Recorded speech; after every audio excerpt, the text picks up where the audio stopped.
Hello बच्चों, आज की क्लास में हम डिस्कस करेंगे परिमेयकरण यानी रैशनलाइजेशन। परिमेयकरण या रैशनलाइजेशन का अर्थ होता है कि जो संख्या हमें दी गई है उसका हर यानी डिनोमिनेटर जो है उसमें रूट ना हो, यानी उसे परिमेय से हटाकर हम परिमेय संख्या में बदल दें। अब हम इसे कैसे करेंगे, चलो देखते हैं। मान लीजिए हमने संख्या ली 1/√3 यानी 1/√3 हमने ले लिया।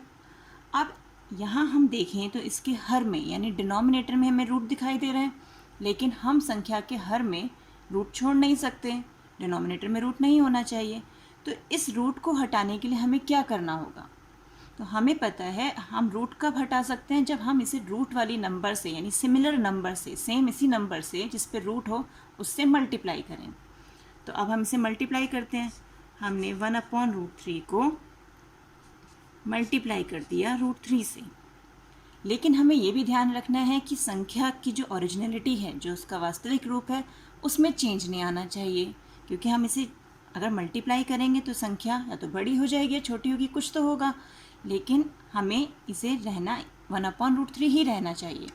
तो हम क्या करेंगे, जो चेंज हम नीचे हर में करेंगे सेम वही चेंज हम इसके अंश में यानी न्यूमरेटर में भी करेंगे। यानी जिससे हम नीचे मल्टीप्लाई कर रहे हैं उसी से हम ऊपर भी मल्टीप्लाई करेंगे। अब मल्टीप्लाई करना हमें आता है, न्यूमरेटर को न्यूमरेटर से यानी अंश को अंश से, हर को हर से।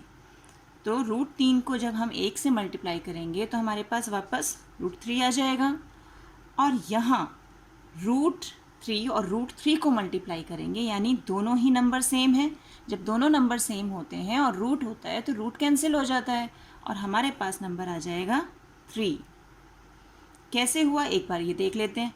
अगर हम इन्हें रूट वाले नंबर्स को मल्टीप्लाई करें तो ये दोनों के दोनों नंबर सेम रूट में आ गए, और हमें पता है रूट जब हमें स्क्वायर रूट लेना होता है तो हम पेयर बनाते हैं और उस पेयर में से एक ही नंबर बाहर आता है।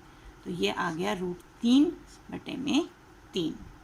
देखा, अगर हम डायरेक्ट मल्टीप्लाई करें तो रूट कैंसिल करके हमने 3 ले लिया। अगर हम इसे सेम रूट में लाके कॉमन निकालें तो भी हमारे पास 3 ही आएगा। एक और एग्जांपल देख लेते हैं। अगर हमारे पास 1/√2 हो, अब बताओ किससे मल्टीप्लाई करेंगे? जल्दी से गुणा किससे करना है हर को? शाबाश, √2 से नीचे और √2 से ही ऊपर। तो हमारे पास आ गया √2 बटे में, कैंसिल करो जल्दी से रूट को, क्या आ जाएगा? 2। तब आप देख रहे हो दोनों ही केस में अब हमारे पास हर में रूट की संख्या नहीं है, यानी हमने इसके हर का परिमेयकरण कर दिया। अब ये तो बिल्कुल सिंपल थी जहाँ पे हमने सेम संख्या से इन्हें ऊपर और नीचे गुणा कर दिया।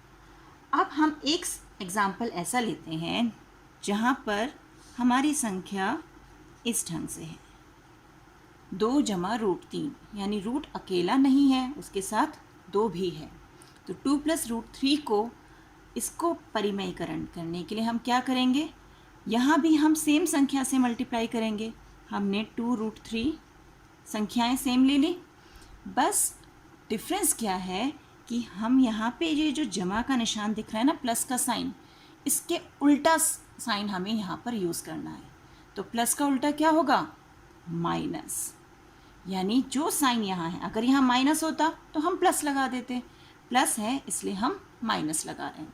तो हम इससे गुणा करेंगे और फिर वही रूल वही है, जिससे हमने हर को गुणा किया उसी से हम अंश को भी करेंगे। यानी जो चेंजेस डिनोमिनेटर में ला रहे हैं वही हमें न्यूमरेटर में भी करना है। अब हमें इन्हें गुणा करना है। अब क्योंकि ये संख्याएं ऐसे हैं तो हम इसको ब्रैकेट्स में ले लेते हैं। ये हमने ब्रैकेट्स में ले लिया।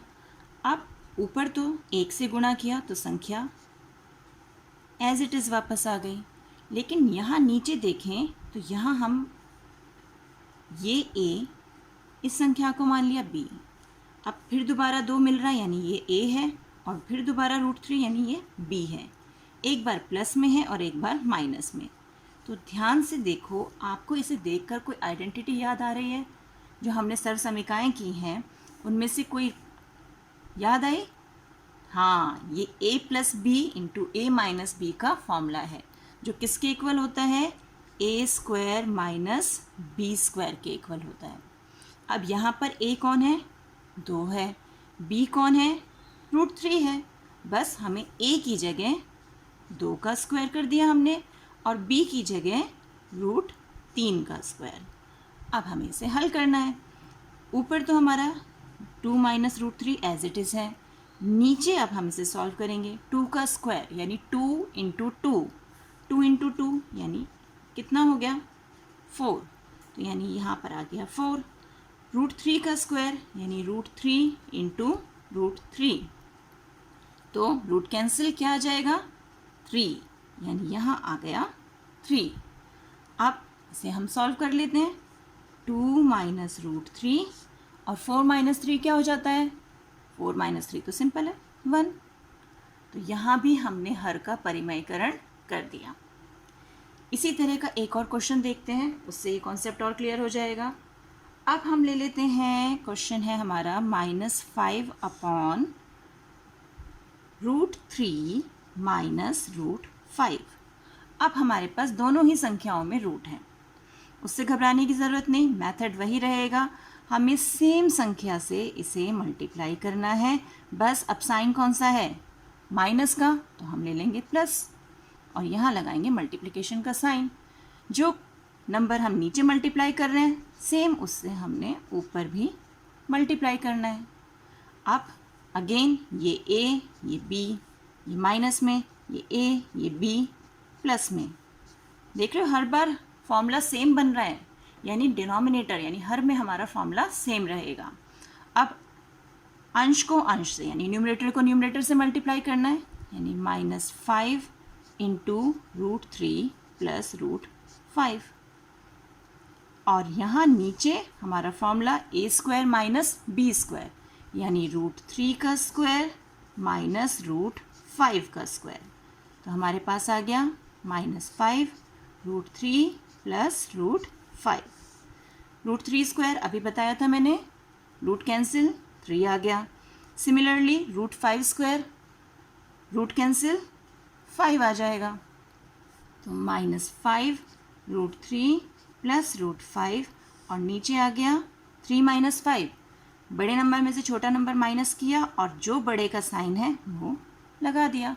बड़े नंबर के आगे माइनस का साइन था ना, पूर्णांकों की जमा घटा हम ऐसे ही करते हैं। तो अब इस माइनस से ये माइनस कैंसिल, तो फाइनल आंसर हमारे पास क्या आ गया, 5 √3 प्लस √5 अपॉन 2।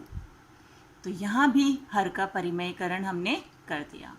आप देख रहे हैं कितना इजी है, बस हमें उसके अपोजिट साइन वाले नंबर से मल्टीप्लाई करना है, नीचे भी और ऊपर भी। और जब सिंगल नंबर है यानी √3 ही है तो हमें उसी नंबर से नीचे भी और ऊपर भी मल्टीप्लाई करके सॉल्व कर देना है, तो हमारे हर का परिमयकरण हो जाएगा।